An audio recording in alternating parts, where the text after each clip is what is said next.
Добре, криптоентузијасти, денеска ќе разговараме за неколку теми, меѓу кои прво ќе разговараме за причините поради падот на пазарот, нормално.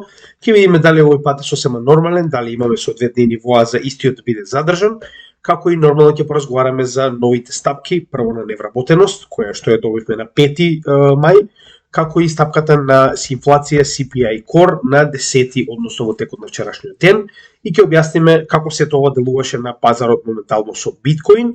Значи, знаете и сами, за жал не може да се прави техничка анализа секој ден, тоа е реалноста. Дури ако ја правиме, немаме време да објавуваме секој ден, посебно кога станува збор за ваков тип на обемен материјал. Затоа ја правиме еднаш и најчесто гледаме тоа да биде во средината на неделата, со тоа што исто така ќе осврнеме и на банките и која е практично реалноста за конечно quantitative easing да настапи на пазарот, односно Федералната резерва да започне со намалување на стапките кои што ги зголемуваше до сега, rate hikes, нормално. Ќе објасниме сето ова нормално, со тоа што пред да започнем би сакал само да напоменам уште, значи постојано се фокусираме на биткоин. И гледам дека вас не ви е јасно како во ситуацијата дојдовме до биткоин да има практично скоро 100% профит, а поголемиот дел од алткоините немаат ни блиску до тоа. Така да верувам дека поголемиот дел вашите портфолија не се во толку добра состојба, посебно со оглед на фактот дека алткоините едноставно не го следеа напредокот на биткоин. Сега, за тоа малку повеќе во текот на следното видео, не велам утре, значи ако видовте и на самиот на самата најава, на самиот шорт, значи не најавивме кога ќе биде следното видео, со оглед на фактот дека не можеме да бидеме сигурни, моментално е започната сезоната во Малта и кога успевам да најдам време ги правам видеата, така да поради оваа причина не сакам да ви дадам датум да очекувате и да не го добиете соодветното видео кој што сме го ветиле. Така да следните две видеа, значи не сме заборавиле, нормалната работа на каналот продолжува и понатаму, меѓу кои, како што може да видите, нормална работа не е техничката анализа еднаш неделно, вести 2 пати неделно, со оглед на фактот дека овој пат сме малку касно со вести, но нели, следуваат и тие. Исто така и коините, односно топ 100 проекти кои што го имаме, проект кој што работиме активно на истиот, значи не сме заборавиле, имаме 6 коини кои што веќе последователно треба да ги изработиме според вашите гласања, почнувајќи со FetchAI, но за жал има побитни теми во меѓувремено кои што мислам дека побитни ви се за моменталната состојба, затоа и како што може видите и сами, ја прилагодуваме работата на каналот во однос на приоритетите на крипто и на традиционалните пазари, со цел да добиете најдобри и најсоодветни информации во моментот кога ви се потребни.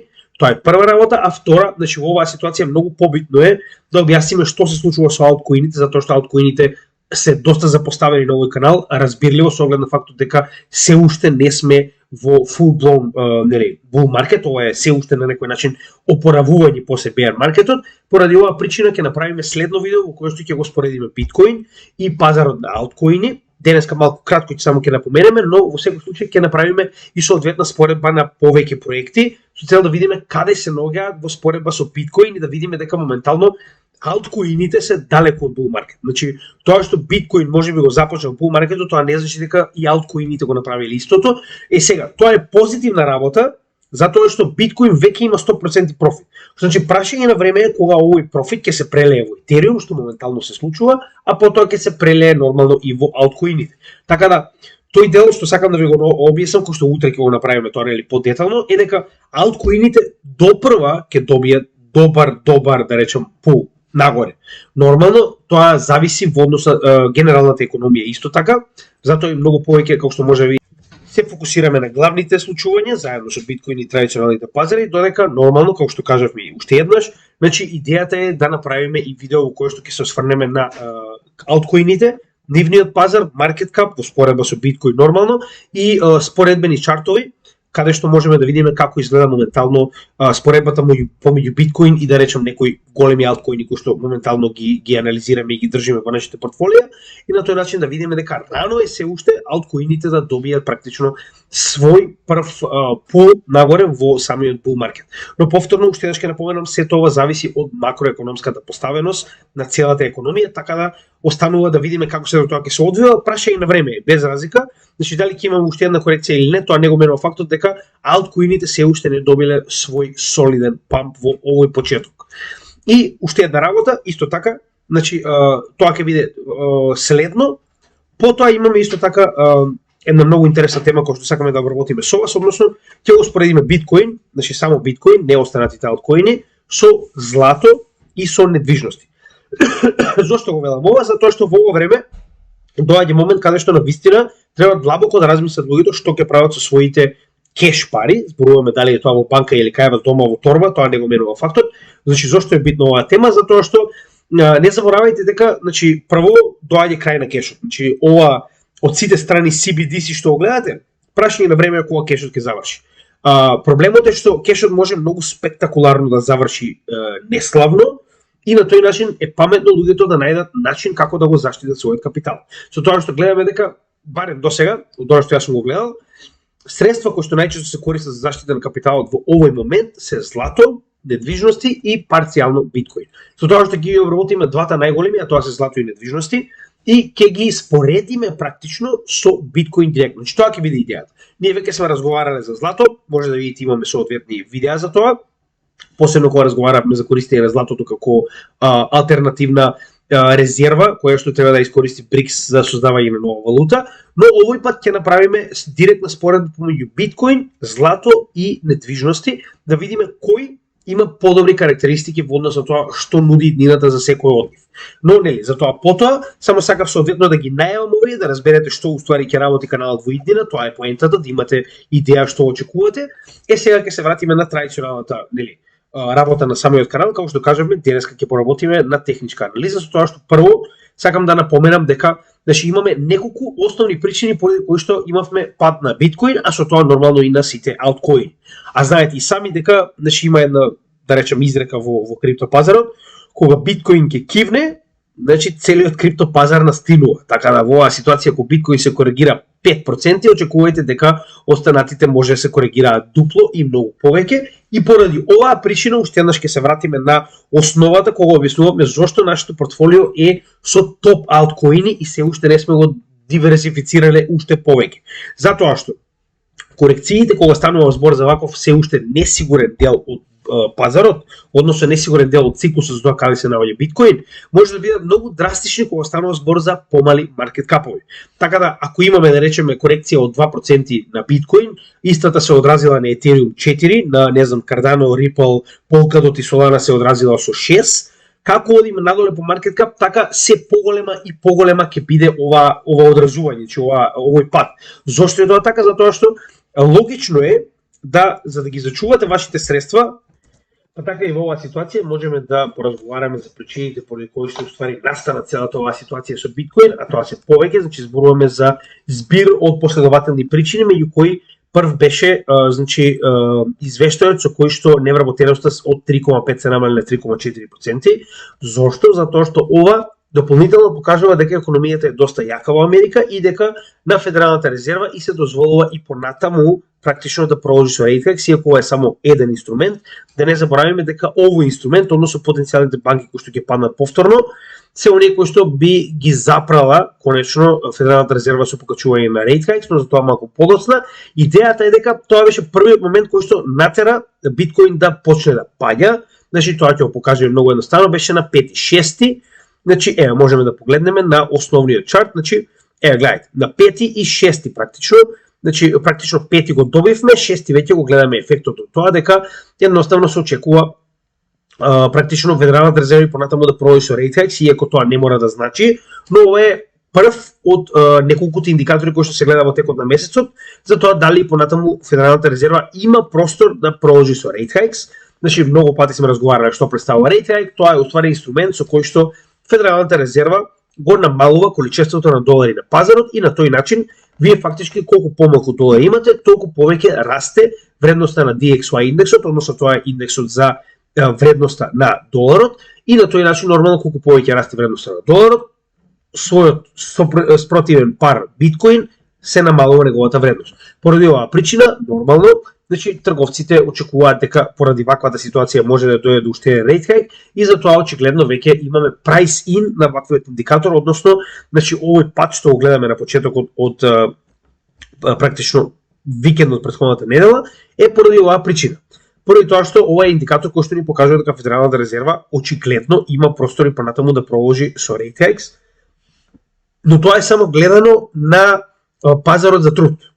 Ќе разговараме и за останатите индикатори. Следна интересна работа која што предизвика практично пат на биткоин пазарот, имаме уште две, а тоа е првата ни е Ordinals, односно поради преголемо минтање на Ordinals представуваат NFTs на биткоин блокчейнот, каде што идејата е дека се зема еден сатоши, тоа е најмалата единица на биткоин која што постои, и на секој од овие сатоши, затоа што е уникатен, се става практично така речено NFT. Значи во оваа ситуација вие може да имате огромен број значи практично безброј NFTs, каде што посебна технологија успеа да најде начин како на секој од овие сатоши да прикачи така речено NFT и кои што се нарекуваат Ordinals, значи тоа е уствари името на NFTs кои што се изминтани на биткоин, но проблемот е што ваквото минтање моментално предизвика фито за трансакции да биде преголемо. Сега, ова е веќе паника, ова е страф, ова не е реална причина зошто тоа би било проблем, затоа што на крајот од денот биткоин мрежата и понатаму продолжи да функционира. Дури и со оглед на фактот дека моментално, значи биткоин мрежата е позаситена дури и од времето кога, значи гледате, ова е претходниот bull market во мај 2021 година, истото можеме да го видиме и за 2017-2018 година, каде што прво можеме да видиме дека првпат од 2021 година имаме толку висока цена на трансакција. Значи една трансакција е негде околу $20 моментално. Со тоа што прво имате многу скапи трансакции, второ имате на некој начин за тестување на мрежата. Зошто го велам тоа? Затоа што имате премногу трансакции од ваков тип на мали значи износи, каде што заради минтање нови Ordinals, значи тоа е сега некој моментално гледате и сами ваков тип на меме, NFTs, значи глупости практично на некој начин, поради ваков тип на мали глупости кои што се минтаат и користи мрежата на биткоин, и понатаму значи гледаме дека имаме на некој начин за теснување, односно имаме премногу трансакции во секунда, кои што како што можеме да видиме, затоа и се дига фито на трансакциите, односно колку повеќе трансакции во секунда, толку повеќе, значи фито се зголемува со цел да го намали природно бројот на трансакции, а на тој начин и да ги награди значи мајнерите за нивната практично преголема работа. Сега, ова е добро за мајнинг секторот, да бидеме јасни, зошто? Затоа што значи гледаме дека од 2021 година трансакциите не биле поскапи од $5. Вакво поскапување на трансакциите им помага во работата, затоа што моментално они добиваат, верувале или не, повеќе од трансакции, значи од фи за трансакции, отколку што добиваат за минтање на нови блокови на биткоин. Значи, знаете и сами, оние кои што се разбираат малку повеќе, оние кои не ќе објасниме нормално, значи секој од овие мајнери добиваат два типа на награда. Едната е фи, односно тоа е цената која што е наплаќа за една трансакција на биткоин да биде процесирана на биткоин блокчейнот, а во оваа ситуација е, како што може видите, на многу висока цена од $20. И втората е практично награда доколку запише блок. Значи овој блок практично го наградува оној кој што го запишал со 6,25 биткоина, но повторно, значи не заборавајте дека блок по блок се запишува на секој 12 секунди. Значи дека само еден мајнер ја добива оваа награда од безброј мајнери на светот поради оваа причина. Така, сега, по ваквото работење кој што може видите, сами процесирањето на трансакциите моментално им нуди поголема награда поради високата цена на трансакциите од самото создавање на нови блокови, односно со наградата која што ја добиваат во биткоин. Значи тоа е исклучиво битно затоа што ова им помага моментално, затоа што знаете и сами дека само што поминаа преку bear market и дека ваквите мајнери моментално не се во минус, но на некој начин се во негативна да речем средина, затоа што сето оно што го спечалиле во текот на овој bear market треба да го наплатат кога ќе дојдеме во следниот bull market. Така да поради оваа причина моментално голема веројатност е дека плаќаат многу повеќе за одржување, за струја, за не знам поправки за нови машини од она што нормално го заработуваат од моменталната цена на биткоин. Така да овој памп помага во нивното понатамошно работење. Значи гледано од мајнинг секторот тоа е добро, но гледано од криптопазарите тоа е лошо затоа што на овој начин практично се гледа слабо за биткоин мрежата која што е преоптоварена од ваков тип на NFT практично минтање. И сега нормално ова предизвика страф, знаете како, секоја негативна работа што се одвива на биткоин, без разлика колку банална е, значи ни во еден момент не дое до ситуација да престане да работи или не знам нешто такво, значи тоа е само стандардна паника на пазарот, кој што пред 2 дена предизвика така речено уште еден пат. Значи, затоа можеме да видиме. Првиот пат ни беше 5 и 6 со новиот репорт за невработеност. Следниот пат гледаме дека ние од 8, значи на 9 сме добиле веста. Но 7 и 8 веќе го чувствувавме преголемото минтање на ординанс. Сега проблемот е што генерално криптосферата не е толку голема и развиена, за да има, например, огромни, не знам, вестници и покриеност од да речам, соодветни новинарски агенции и слично, така да поради оваа причина многу по-тешко ги добиваме информациите и не можеме да бидеме 100% сигурни поради кои причини во моментот паѓа пазарот, најчесто ваквите информации испаѓаат покасно, како и во оваа ситуација. Значи ние дури после еден ден го добивме ова како информација, можеме да видиме. Значи, зошто го велам ова?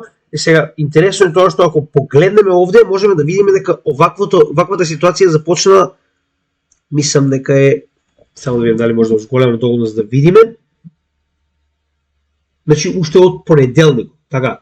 Значи, гледате, понеделникот оваа недела започнала, а ние ова го добиваме пред еден ден покасно, така речено, или 2.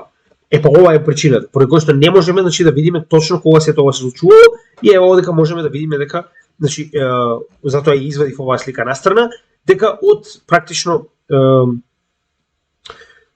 мај, ова е почетокот на мај до сега, значи, гледате, транзакциите се повисоки дури и од највисокиот дел на 2021 година, ова е пред летото, значи зимата 2020-2021, каде што го добивме, значи ова, гледате, негде околу $25. Значи, сега моментално околу 20, мора и повисоко, гледам дека одека треба да видам за да го проверам, како и да е. Скапи се транзакции, тоа е поентата. И последна, како капак на се, значи ова беше, само да видам точно кога се случува, значи ова се уствари вкупно пред 14 часа, значи тоа е во текот на вчерашниот ден, 10-ти, значи ова е капак на се, нели, дополнително.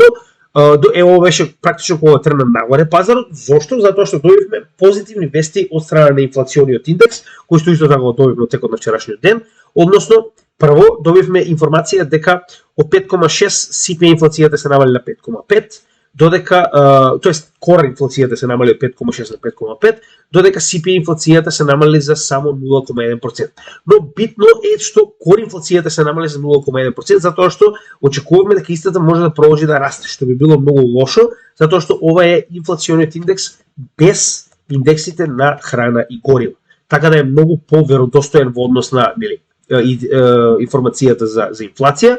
Сега кога веќе дојдеме ваков позитивен, нели, на некој начин индекс за инфлацијата, можеме да видиме, значи пред да се случи тоа што го направија американците, како и секогаш, можеме да видиме дека по добивањето на овој индекс, значи гледаме на почетокот на 10 мај 2023, значи гледате овде дека е од 6 до практично 2 попладне, значи имаме памп на пазарот поради ваквата позитивна информација за нормално потоа американците да излезат и да продадат уште еден дел од оние конфискувани биткоини кои што ги имаат, а тоа е 9800 биткоини, и на тој начин практично да направат огромен дамп од 277 милиони на пазарот и да предизвикаат пат кој што моментално го гледавме овде. Сега, зошто е ова битно? Затоа што Америка има голема количина, значи она има 205,5 илјади биткоини. Што е овдека проблемот? Проблемот е што ова се уствари биткоини кои што ги имаат добиено од различен тип на запленувања, на криминални случаи, како и да е, каде што веќе продадоа 9800, значи тоа беше на 9 март и нели ова е практично овие 9800 не се одржани овдека, значи тоа го носи негде на 197.000 и нормално овие последни 197 го донеле негде на 188 отприлика 188.000 со последно продавање, значи се уште има огромна сума на биткоини кои што треба да продадат. Очигледно не се толку глупи да продадат сега, со оглед на фактот дека и они претпоставувам чекаат да порасте цената на биткоин, но како и да е, значи има моќта да направат дамп на пазарот со оглед на фактот дека се еден од најголемите држатели на биткоин. Значи не заборавајте, од 205 моментално на 188 отприлика илјади биткоини, што е на некој начин солидна моќ да направат дамп на пазарот, не го заборавајте тоа. Така да тоа е последната причина поради која што преживеавме дамп. Сега, пред да продолжиме со анализа на биткоин, значи сакам да ви ги напоменам кои се причините поради кои што од овде, каде што бевме негде на скоро 30.000, стигнавме до 27.500. Значи Тоа се причините со нормално, нели, сега ги наредивме една по една за да може појасно да ви биде од каде се тоа доаѓаше, а сега нормално ќе направиме прво кратка анализа на DXY и на традиционалните пазари во однос на она што го очекуваме од Федералната резерва, која што ќе има следен состанок на 13 и 14 јуни, но е битно уште сега да имаме идеја што очекуваме. Зошто? Затоа што ако се сеќавате, многу пати разговаравме дека ваков тип на нови да речеме информации, како што е новата стапка на вработеност, новата стапка на инфлација, потребно е време пазарот да ги вкалкулира. Односно, пазарот не чека да изреагира на 13-14 јуни, туку тоа го прави сега. И најчесто кога ќе дојдеме на тој ден, нема некои големи флуктуации. Сега, зошто е ова сето битно?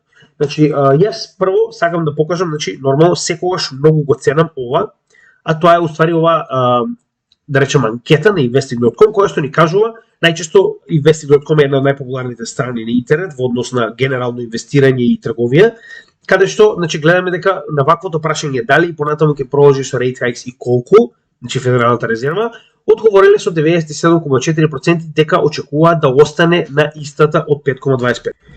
Така да очигледно е дека пошироката јавност очекува конечно дека ќе добиеме пауза. Со тоа што имаме некоја мала сума од 2,6% кои што очекуваат нова стапка од 0,25% rate hike, што кореспондира со добриот извештај кој што го добивме за невработеност. Односно, за оние кои што се нови, нормално, значи Федералната резерва има две основни работи, а тоа е да ја држи невработеноста под 4% и да ја држи инфлацијата под 2%, што сме доста далеко од 2% очигледно, но истото важи како за кор, така и за CPI инфлацијата, каде што кор инфлацијата, рековме, е онаа која што е истиот овој индекс, само без цените и услугите на храна и гориво, и обратно, нормално, со во CPI инфлацијата. Со тоа што, значи, прво да се навратиме на невработеноста.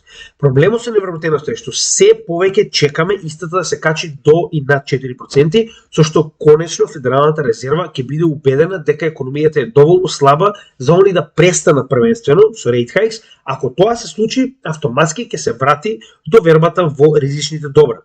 Зошто е тоа така? Затоа што ако престанат со нови rate hikes, значи веруваат дека веќе економијата е премногу слаба за и понатаму да почне со да продолжи со нејзина рестрикција.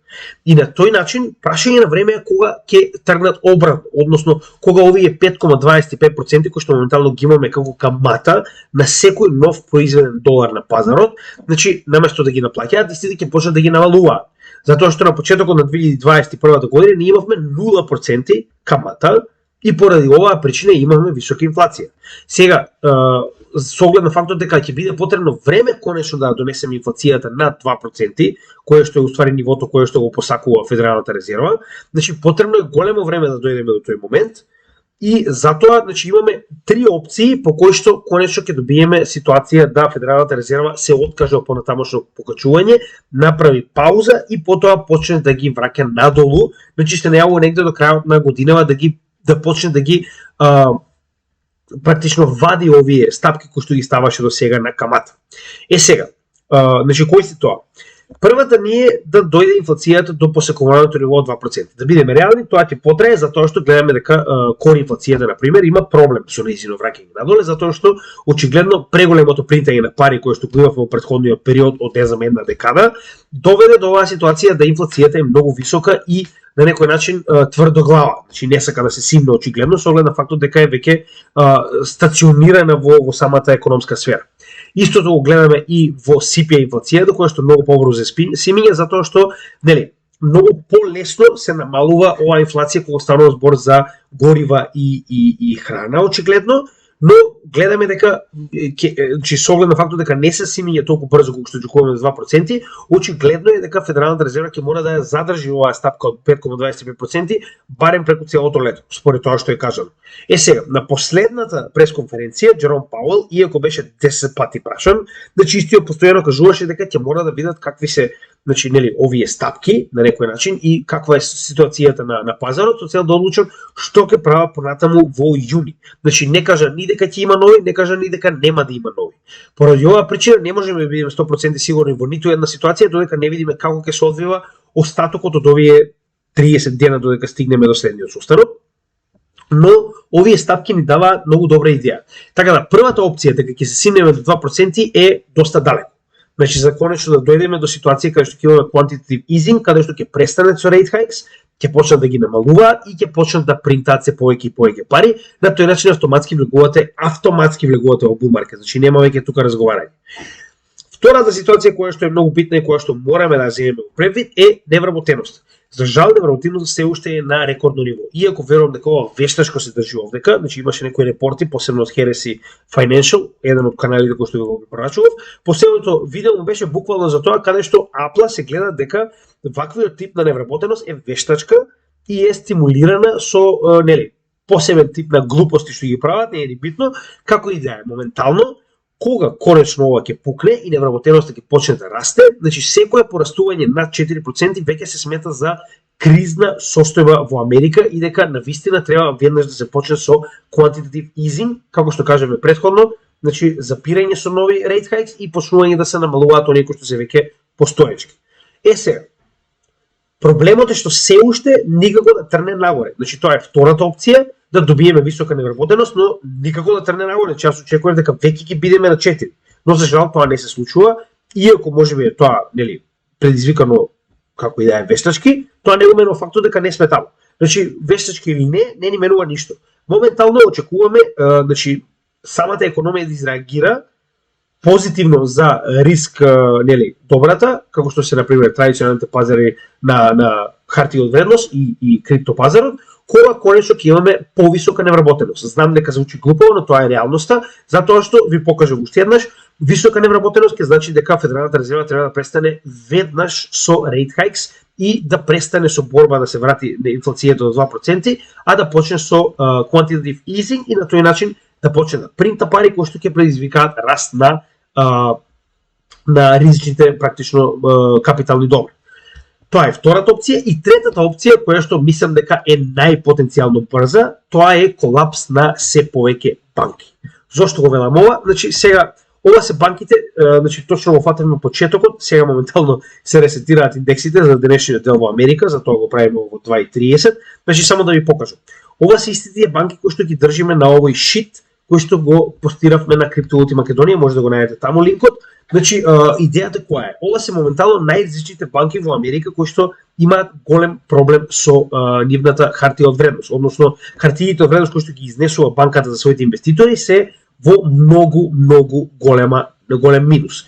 Зошто го велам ова? Ако погледнеме на 5 дена, имавме добра солидна корекција и моментално е 10% плюс, така, после оној пат што го направи самата Федерална резерва со покачување на уште еден rate hike за 0,25%, но погледнете овде, еден месец минус 7%, 6 месеци, извинете, еден месец минус 26, на 6 месеци минус 69. Само за половина година акциите на оваа банка, на инвеститорите на оваа банка паднале 70% во вредност.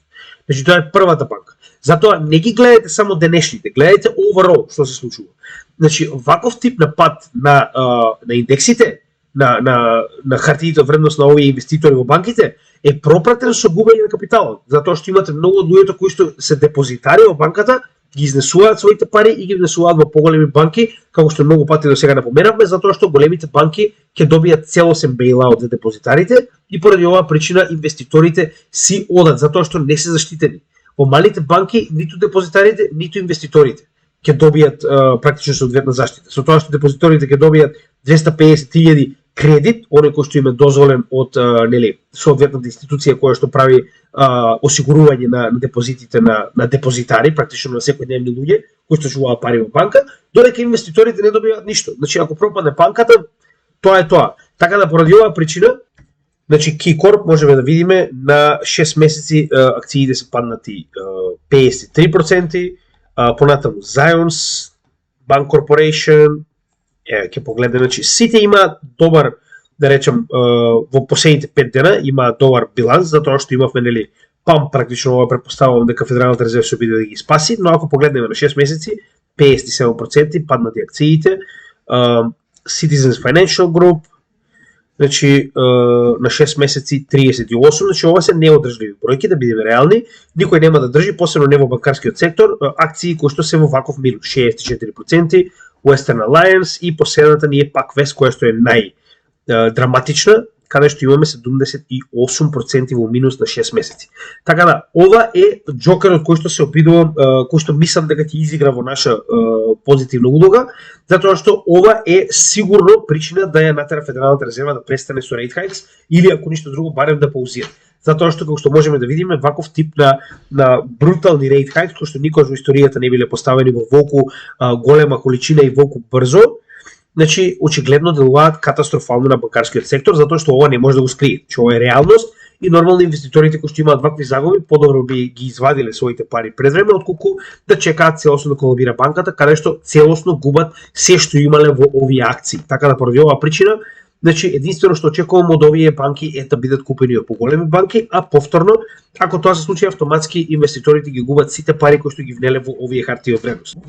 Така да во оваа причина најреалната шанса да предизвика запирање на следните rate hikes и потенцијално нивно враќање назад со quantitative easing е колапс на банките. Уште еднаш ќе напоменам, не значи дека ќе се случи со оглед на фактот дека очигледно се прави се со цел да се исперат овие банки, да се најде начин како да не пропаднат, што е нормално. Пропаѓање на банки е лоша работа, посебно знаете во 2008-2009 година, значи не направи само муриканска, туку и глобална криза. Така да поради оваа причина ги следам овие банки постојано и чекам, ја верувам дека кога една од овие ќе почне да се бара купец, прашање на време кога и останатите ќе се случи истото. Сега, консолидирање на банки нас не интересира со оглед на фактот дека тоа е феномен во Америка и нивни проблем, но не интересира од аспект дека ваквиот колапс на банките кои што се повеќе и повеќе се купени од големи банки, само придонесува до поголема нестабилност на финансискиот сектор во Америка. И уште еднаш ќе напоменам, значи нема опција Федералната резерва освен да престане со rate hike, затоа што колабирање на банки ќе допринесе со уште поголема криза во сите сектори во цела економија во американската држава.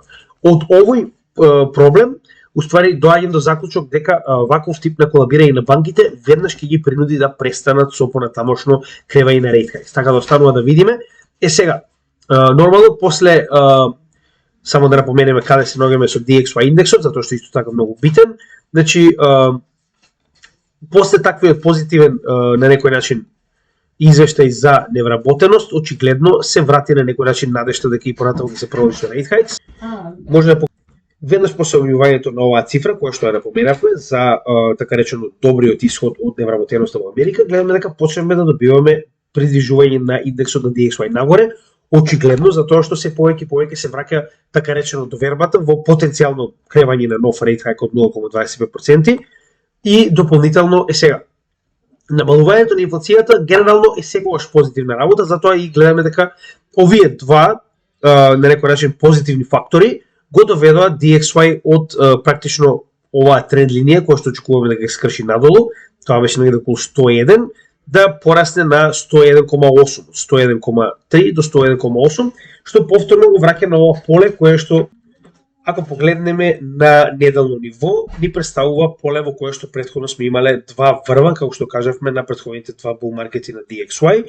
Сега рековме дека овие два локални, да речеме две локални дна, ни представуваат многу солиден отпор, односно поддршка на цената во оваа ситуација и затоа се уште гледаме дека имаме пробив, односно обид за пробив во ова поле нагоре.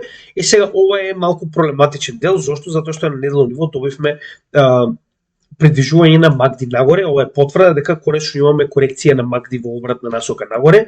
Истиот е на многу длабока вредност, како што можеме да видиме до минус 49, со тоа што се е во нагорна линија, значи RSI е доста коригиран, значи истиот падна до 35, моментално е на вредност од 40, што RSI е на 9, моментално вредност од 15, значи на некој начин сите индикатори на неделно ниво покажуваат дека DXY има солиден капацитет за придвижување нагоре, но повторно значи ова не верувам дека ќе трае долго, посебно со оглед на фактот дека има оваа тренд линија која што веќе еднаш на некој начин не тестиравме и продолжи да се движи надолу, така речено оваа цената на DXY. Сега гледам дека имаме формирање на триаголник во оваа ситуација, иако нели останува да видиме дали тоа ќе се реализира целосно. Овде би бил триаголникот што го гледам моментално, што би било логично да истиот и понатаму продолжи со коригирање нагоре, значи од моменталните точки кои што ги имаме, ова е триаголникот кој што го гледам дека се формира.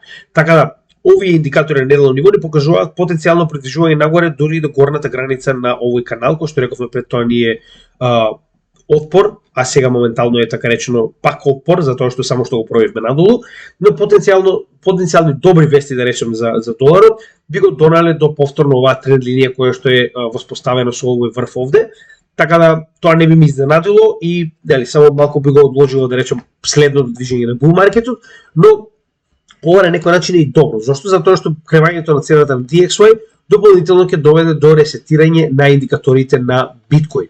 Зошто го велам тоа? Значи, погледнете. И покрај толку движење, да речем, надолу и странично, ние се уште сме на Fear and Greed индекс од 52. Ова е стварно високо. Значи, високо е за почеток на следен бул маркет. Бидеме реални. Од тука и потекнува тој проблем. Сега, затоа и реков, значи потенцијално движење на DXY нагоре ќе ни доведе уште малку поголема корекција на биткоин надолу и соодветно коригирање на индикаторите со цел да можеме да добиеме солидна следна нога во овој така речено почеток на бул маркетот. И да не заборавиме, исто така имавме и солидни ликвидации кои што допринесоа со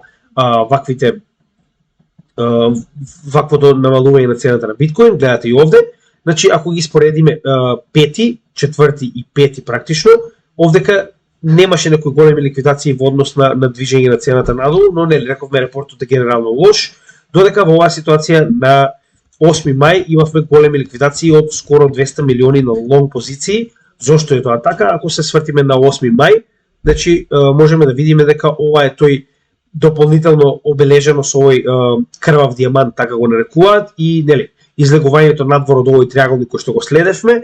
И сега во оваа ситуација нормално дека ако некој само ја притисне малку цената надолу, кога веќе сме испаднале од овој триаголник, ќе успее да ги на некој начин ликвидира сите оние кои што имале стоп лос негде околу овој период, односно долната граница на овој триаголник, што и моментално се случило, така да некој солидно го искористил ова за да направи доста добар профит на шорт и понатаму веќе имаме регуларно не толку големо ликвидирање на биткоин лонг позициите, но знаете како? Само уште да напоменеме. Значи тоа е она, ако се сеќавате, беше обратно долг временски период. Значи, ако погледнеме на пример во претходниот месец дена, сеќавате последниот пуш кој што го имавме негде во средината на месец март, беше проследен со многу шорт ликвидации. И сега моментално е обратно, имаме многу лонг ликвидации затоа што е време за корекција. Сега проблемот е што многу од вас корекциите ги гледаат многу драстично затоа што колку повеќе го посматрате пазарот, толку побрутален. Значи корекциите ги доживувате како да немаат крај. Значи секој ден, гледате, моментално имаме цела недела. Значи секој ден имаме негативна вредност на биткоин и секој ден имаме уште поголема негативна вредност на алткоините. Затоа и реков дека е солидно време да се направи соодветно видео за алткоините за да видиме каде се ногаме во еден бул маркет, за да на некој начин имате подобра слика како овој почеток на бул маркетот изгледа од очите на алткоините, затоа што имаме сосема поинаква слика за разлика од биткоин кој што е моментално во многу позитивна, да речем, позитивна корекција. Зошто го велам ово? Значи едно е кога гледате на дневен чарт, но она што го кажаме, ако сакате да видите каде навистина се ногаме, ставете на неделен чарт. Значи оваа корекција е толку мала во споредба со патот кој што го изодевме до тука од почетокот на годината. Така, значи ние се уште и до овде сме во огромен плюс. Значи практично од почетокот на почетокот на годината би бил овде. 2 јануари до сега моментално сме 65% во профит. Значи не е лошо воопште ако држите биткоин. Така, со тоа што не сме ни почнале. Сега пак ќе кажам, многу е лошо кога го гледате од очите на алткоин затоа што се многу во многу полоша ситуација, затоа ќе поразговараме утре. Рековме уште еднаш, значи VIX индикаторот, односно ова е преточено во Fear and Greed индексот, секогаш кога е негде околу 21 се очекува дека истиот на некоја нормална вредност, додека кога се наоѓа на 30 или над 30 веќе е во максимална fear зона, со тоа што моментално обратно, значи дека сме во greed зона и тоа можеме да го видиме одразено и на стандардните индекси, како што е во оваа ситуација на S&P 500, кој што и покрај целата оваа, да речем, пак на некој начин имавме доста страх на пазарот со банки и слично, све во доста нагорен тренд. Значи од почетокот на годината, тоа би било овде, до сега имаме направено 8,5%, што е солиден напредок за овој индекс, дури подобро кога би го виделе Nasdaq индексот, значи од почетокот на годината, тоа е овде, само момент, овде. Многу чудно, вака би било. Значи имаме 20,7%, што е сосема солиден напредок на овој индекс за да речем традиционалните пазари, за нив ова е лудила, како и да е. Сега, како што кажавме, после оваа корекција која што имавме на последниот практично bull маркет од во оваа позиција овдека, рековме дека корекцијата беше завршена на 50% и тоа точно го определивме, со тоа што ако погледнеме на дневно ниво, моментално имаме дабл топ формација, која што нели ја оформивме претходниот пат на самата анализа, и моментално го имаме овој голем триаголник кој што цената се уште е на некој начин на горната граница на истиот, на овој така речено тренд. Сега, дали тој ќе се реализира, останува да видиме. Идејата е дека моментално и понатаму продолжува да биде доста, како да кажам, значи, ова е директна последица на очекувањето дека нема да има нови rate hikes. Значи, ова што досега разговараме за Федералната резерва е преточено во овие два индекса. Односно, очигледно, значи, традиционалните пазари и нивните, да речем, ризични категории во оваа ситуација хартија од вредност, очигледно веруваат дека Федералната резерва веќе заврши со така речено нови рейт хајкови, што може, значи ова е реално вака се гледа кога значи пазарот очекува дека ќе почне да се движи нагоре, односно се повеќе се враќа довербата во овие индекси, односно гледаме дека и понатаму продолжуваат да инвестираат во овие добра капитални добра, иако наводно се ризични за држање во овој период, но што гледаме дека моментално поинаку мисли самиот пазар, затоа имаме корекција нагоре. Сега, дали ќе имаме почеток на bull маркет за традиционалните пазари е сосема различно прашање од почеток на bull маркет во криптопазари. Сега да се префрлиме на главната тема за која што нели сме дојдени овде, така речено, а тоа е самиот биткоин и да видиме каде се моментално потенцијалните нивоа на поддршка кои што очекуваме да ги допреме во оваа ситуација. Значи, како што кажавме, на еден час, знаете, и сами го следевме овој триаголник во последниот период, кој што можеме да видиме дека солидно одигра во целата оваа ситуација, но за жал истиот се проби надолу. Со оглед на фактот дека ваков тип на триаголници каде што врвот не е така речено во оваа ситуација хоризонтален, не е нагоре, не е надоле толку многу и не можеме да добиеме јасна слика на кои се практично веројатности да проби едната или другата страна во оваа ситуација поради негативни околности, проби на долна страна со тоа што моментално се наоѓаме во овој канал. Сега, мораме да се префрлиме на неделно ниво за да видиме кој уствари канал е тоа. Ако се сеќавате, ова е истиот овој канал кој што моментално ја држеше цената на биткоин во нагора линија уште од утврдувањето на дното негде околу 15.500. Сега, горната граница на овој канал досега ни представуваше солидна поддршка со тоа што влеговме во самиот канал. Мораме да видиме дали до крајот на неделата ова свеќе ќе заврши во истиот канал. Доколку тоа се случи, очекувам потенцијално придвижување на цената повторно во истиот, но пак треба да видиме дали истата ќе заврши во самиот канал до крајот на неделата. Сега, тоа е првата граница која што моментално имаме и е пробиена. Но тоа е само почеток. Зошто го велам? Ако се сеќавате, ние веќе неколку пати напоменуваме дека самите индикатори на неделно ниво се премногу високи. Од овој аспект, уствари, се враќаме на ситуацијата дека можеби корекција на DXY моментално нагоре до оваа горна граница на триаголникот за кој што разговараме пред малку, значи на овој триаголник, можеби и не е лоша идеја со оглед на фактот дека на тој начин и DXY конечно ќе добие оваа втора корекција пред потенцијално кршење на нели овој триаголник надолу и дополнително ќе помогне во оладување на индикаторите на биткоин кои што на неделно ниво се многу високи. Значи покрај оваа корекција која што вас претпоставувам ви изгледа како бесконечна, значи ние сме се коригирале од 70 на RSI до вредност од 58, што не е ништо. 12 поени е ништо во однос на тоа колку можеме да се коригираме. Гледате дека се наоѓавме на сосема долната граница на продаден. Истата ситуација можеме да видиме и со 100 RSI, кој што направи дури и локален врв овде, како што можеме да видиме оваа црвена точка, и моментално, иако е коригиран од максимална вредност од 100, каде што беше нели прекупен, до средната вредност од 50. Да знаеме дека ова е многу подинамичен индикатор, може многу полесно да се симне многу побрзо. Гледаме дека VWAP е во надолна линија и гледаме дека имаме одлив, односно дека бранот на практично прилив на капитал е во негативна територија и се придвижува надолу. Истото можеме да го видиме и со MACD, кој што само што ги прекрши базичната и сигналната линија и добивме оваа црвена точка во надолен терк. Така да, гледано индикаторите на неделно ниво, посебно на Market Cipher, очигледно е дека овој тренд треба да продолжи и понатаму и затоа што ќе напоменам, не заборавајте дека ова се уште не е full blown bull market, затоа имаме оваа црвена линија да ни каже дека се уште има една година до халвингот кога уствари се очекува следниот bull market. Поради, како што кажав, негативни вести, продажба на биткоин од страна на Америка, нели, за тестување така речено на мрежата поради ординалс и слично, сите овие негативни вести доведуваат до оваа корекција која што пак ќе кажам не е толку лоша и уште еднаш ќе напоменеме дека веќе неколку пати најавувавме дека корекција до овие левели нас ни е многу подобра да дојде сега отколку да чекаме многу подоцна во bull маркетот.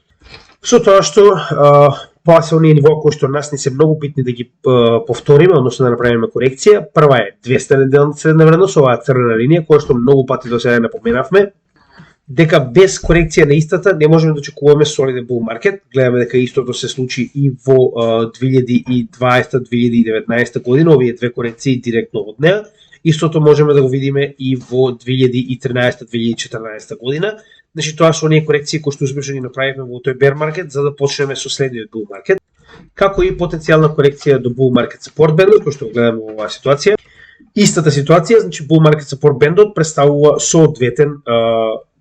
соодветна поддршка на самиот нели движење во bull market, затоа што веќе еднаш успеавме да направиме успешна корекција од истата и нормално знаеме и пред тоа дека ваков тип на успешна корекција во bull market support band води до следен bull market. Истото го имаме и во оваа ситуација во 2013-2014 година. Значи во моментот кога ќе успееме да го претвориме bull market support band во поддршка, се движиме во следен bull market. До сега тоа не било само еднаш имаме ваква ситуација, тоа беше во оној неуспешен обид за bull market во 2019 година, каде што паднавме под, но тоа е само малку краток период, каде што повторно најавме поддршка на bull market support band и продолжиме во 2021 нели bull marketот. Така да во оваа ситуација јас не гледам причина да пробие под bull market support band, барем сега за сега истата нема, нели, со исклучок на потенцијални black swan евенти, исто како и ова локално дно кое што е практично онаа голема ликвидација на колапсот на Terra Luna, така да ова е уствари во исто време и самиот accumulation на Wyckoff, за кој што ќе разговараме следно. Значи, како што кажавме, овде ќе имаме три значителни, значи многу значителни нивоа, кои што се наоѓаат во истата ова, да речем, територија, заедно со уште едно, че гледаме дека од потенцијално враќање до 26.100, локалното дно ни е на 25.300 и тоа е горната граница на bull market support band, заедно со долната граница на bull market support band, која е на 24.664, со тоа што имаме уште една работа да спомнеме, а тоа е 50 месечната средна вредност, која што ни се наоѓа моментално на 25.400, значи во истата таа зона. Заедно со долната граница на овој макро канал во кој што моментално се наоѓа цената на биткоин, така да овој макро канал до сега, како што можеме да видиме, постојано ни представува поддршка за движење на цената на биткоин во сите циклуси, со тоа што рековме дека ова е практично иста копија на оваа ситуација овде. Сега моментално ќе го избрешам ова само за да покажеме. Значи гледаме дека буквално така и се движи. Значи влез внатре, корекција до долната граница, па придвижување нагоре. Влез внатре, корекција на долната граница, па придвижување нагоре. Дали ќе биде комплетно исто останува да видиме, но сега за сега гледаме дека се движи практично исто како од досегашно видено, да речем, во 2014-2015 година bear market. Така да останува да видиме, значи гледате имате многу солидни нивоа на поддршка кои што веќе ни се превртени така речено поддршка и треба да ги ретестираме за да видиме дали истите конечно ќе ни дадат следна нога нагоре. Но за оваа корекција да се заврши, како што кажаме, на неделно ниво ќе направи соодветна корекција и на RSI и на сток RSI и ќе можеме да се придвижиме во следната нога на bull маркетот, што верувајте ми прво многу добро ќе дојде и за алткоините кои што се моментално во многу лоша состојба, значи затоа што за нив практично bull маркетот се уште не е ни започнал. Значи некои од нив се уште дури се на скоро самото дно. Како и да е. Следна работа која што треба да поразговараме е и горната граница на Гозискиот канал. Значи имаме посебно видео за Гозискиот канал, имаме посебно видео за сите овие индикатори кои што ги работиме, сите оние кои што се нови на каналот, ќе ги замолам да ја прегледаат целата техничка анализа и оној напреден и почетен курс, кои што се уствари плейлисти кои што ја водат едно по едно видеа за да можете да научите се што е потребно за техничка анализа, за да може да следите нашите анализи. Како што можеме да видиме, значи се наоѓаме на горната граница на Гузискиот канал и гледаме дека значи во секој циклус е различно, овде гледаме дека директно сме провеле во буквално еднонеделна свеќа, но значи не значи тоа дека е секогаш така. Еве овдека сме имале значи 4 недели обид да пробиеме нагоре над Гузискиот канал пред да влеземе во следниот бул маркет, а пробивањето на Гузискиот канал исто така ни значи уште еден повеќе индикатор за следен бул маркет, со тоа што и во оваа ситуација значи гледаме дека имаме практично веќе 5 свеќи кои што се на горната граница на Гузискиот канал пред да успееме да пробиеме нагоре. Што уствари е една од работите кои што мораме да ги следиме, затоа што и ова е еден добар индикатор кој што ни покажува каде се наоѓаме на така речено макроциклусот. Сега исто така како и секогаш значи дополнително ова локално ниво кое што го имаме од падот на терало на колапсот кореспондира со овие две нивоа на практично ова е рейнџот на Wyckoff акумулацијата, каде што горната граница на овој рейндж е уствари утврдена од овие два локални врва. Со тоа што коригирање до истите би било многу добра работа доколку можеме да го направиме сега, со цел понатаму да биде целосно завршено. Истото, како што кажавме, веќе е предвидено со Wyckoff акумулацијата 1, која што моментално ја следиме, која што е практично копи-пейст на оваа ситуација која што гледаме овдека, со тоа што очигледно дека ваквиот пробив над претходните врвови на овој трейдинг рейндж треба да кореспондира со уште една корекција надолу и нивен ретест, што треба да потврди дека истите се претворени во поддршка пред да продолжиме нагоре. Што јас го кажувам уште од самиот почеток, но со оглед на фактот дека имаме многу голем врв нагоре, очекувам дека можеби таквата корекција и нема да се случи. Чи не секогаш овие значи шеми се секогаш исти како и самата шема. Тоа што во оваа ситуација се повеќе и повеќе изгледа дека ќе добиеме овој ритест на претходните два врвови и ритест на практично горната граница на овој трейдинг рейндж. Тоа е сосема солидна работа и како што кажав предвидено во претходните анализи кои што ги правевме, но знаете и сами дека анализите мора да бидат прилагодени и на фундаменталната анализа која што некогаш може да го однесе и самиот чарт во сосема друга насока од она што моментално го гледате на техничка анализа, затоа ги следиме двете. Сега уште еднаш ќе напоменам, и од Wyckoff акумулација е одлично време да се дое до корекција на оваа горна граница на трейдинг рейндж. Значи, гледате, генерално не гледам никаков проблем во оваа ситуација да имаме подлабока корекција, дури ако поставиме Fibonacci секвенца, значи на последното движење на bull market support band-от, придвижување многу блиску до 200 неделна средна вредност би била уствари корекција до 38,2% од FIB секвенцата, како и 50% од Fibonacci секвенцата кореспондира директно со bull market support band-от и со локалното дно на терало на колапсот. И нормално со горната граница на рейнџот на Wyckoff акумулацијата. Така да во оваа ситуација значи и од аспект на Fibonacci секвенцата е сосема нормална корекцијата која што гледаме, ништо ново, ништо страшно. Со тоа што пак ќе напоменам, ова ќе се одрази многу полошо на алткоините, за разлика од биткоин, затоа што биткоин нема уште многу да речем голем пат за да се коригира. Значи до 38,2 му се потребни само уште 2,5% за да дојде до тоа ниво на Fibonacci секвенцата, додека до bull market support band-от и до горната граница на рейнџот е уствари 7,28, што реално биткоин може да го направи во еден ден. Но како и да е, значи ваквата корекција верувам дека ќе биде многу позитивна за нас, останува да видиме кога тоа ќе се случи, со исклучување на потенцијални black swan евенти, уште еднаш ќе напоменам истото. Да, и еве, гледате, значи овдека ние буквално и веќе го напишавме ова, го направивме во потенцијалните движења кои што ги очекуваме до горната граница на трейдинг рейндж, само што се уште се нема случено. Сега само ќе го поместам ја тоа, затоа што би требало да изгледа вака, значи така речено малку понапред, за да биде по-реално представено и што уствари очекуваме понатаму. Добро.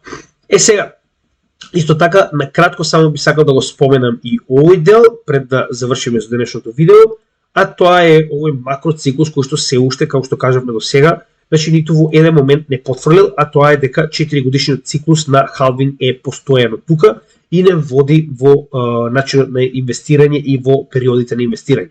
Со тоа што гледаме дека дното е веќе утврдено, како што кажав, до сега ниту во еден момент не сме имале проблем со утврдување на дното според самиот циклус и на 47 месеци до сега веќе трет пат се утврдува дното точно. Тоа е 4 годишниот циклус на биткоин халвинг.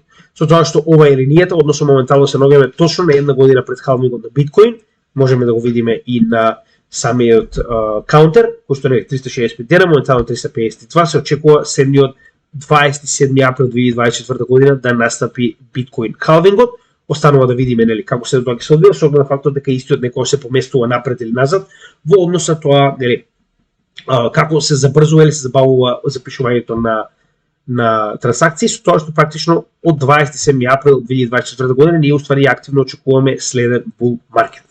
Сега, тоа е се што имаме да кажеме во однос на техничката анализа на биткоин. Има уште една интересна работа околу самиот Етериум кој што сакам да спомнам, само да го вратиме ова на соодветен начин како што и истото беше, со цел да можеме да го проследиме во следниот дел од анализата.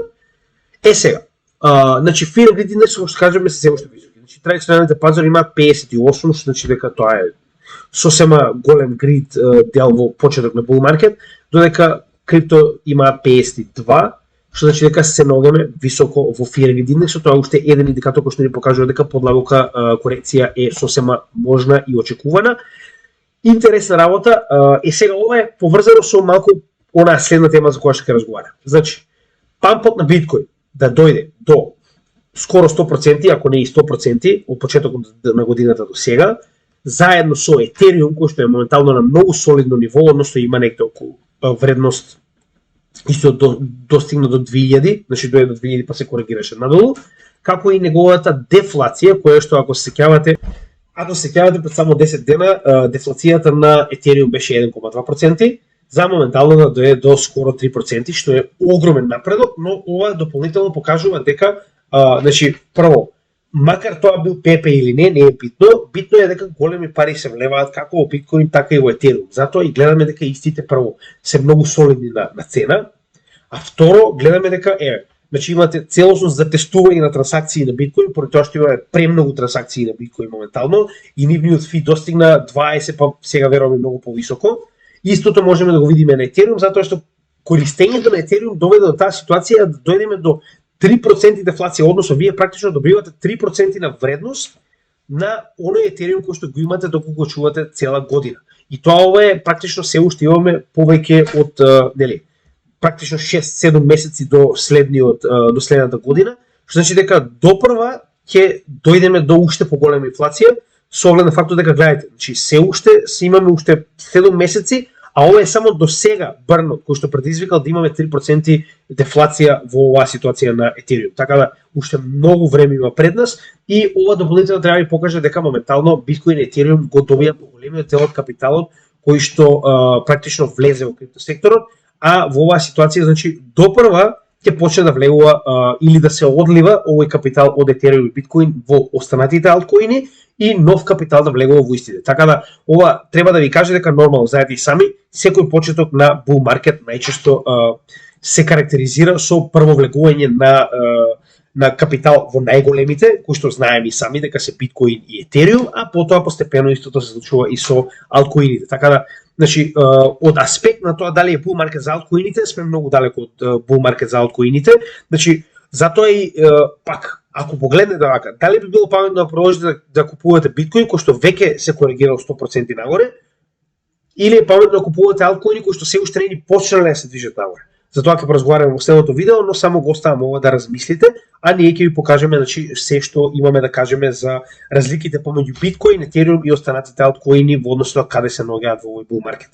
И нормално како и секогаш на крај би сакал само да напоменам дека имаме уште скоро една година во која што може да научите да практично најдете материјали, да видите дали се наоѓате како дел од овој пазар и нормално не заборавајте дека оваа материја е направена само за вас, значи ние не наплаќаме, немаме никаква корист од ова. Времето кое што го одвојуваме е само да помогнеме на македонската заедница која што ни помага и нас со соодветни материјали, да изградиме материјал кој што ќе може да ви помогне во вашето едуцирање, затоа што знаеме дека многу е тешко на луѓето кои што немаат познавање од други јазици да стекнат образование за ова кое што може да биде животопроменувачка, да речам, едукација. Така да не сакам да си ставам комплименти на самиот себе си, сакам да кажам дека ова што го правиме со цел да помогнеме на заедницата да добие повеќе материјали во своето едуцирање. Како што знаете и сами, ништо од ова не е финансиски совет, но се надеваме дека ќе биде едукација која што ќе ви помогне да се најдете во криптосферата малку подобро. Така да се што барам од вас како и секогаш е, ако можете да направите оние стандардни јутуберски срања, клик, share, like, subscribe, за да може што повеќе луѓе да го гледаат видеото, или ако имате некој што сака да научи малку повеќе, нормално да го споделите овој материјал со него ако ви се допаѓа вас. Тоа е се што имам да кажам за денес. Не можам да ветам кога ќе биде следното видео, ќе се трудиме што може повеќе, но кога ќе биде, ќе го добиете и знаете што да очекувате. Нормално прво алткоини и биткоин, значи каде се наоѓаат истите во самиот почеток на bull маркетот, а потоа ќе направиме, рековме, видео за биткоин, голд и недвижнини со цел да видиме нели која би била најдобра опција за потенцијално зачување на вашиот капитал. Во секој случај ви благодарам за вашето внимание, имајте добар ден и се гледаме во следното видео. Поздрав од Крипто Кемиџија.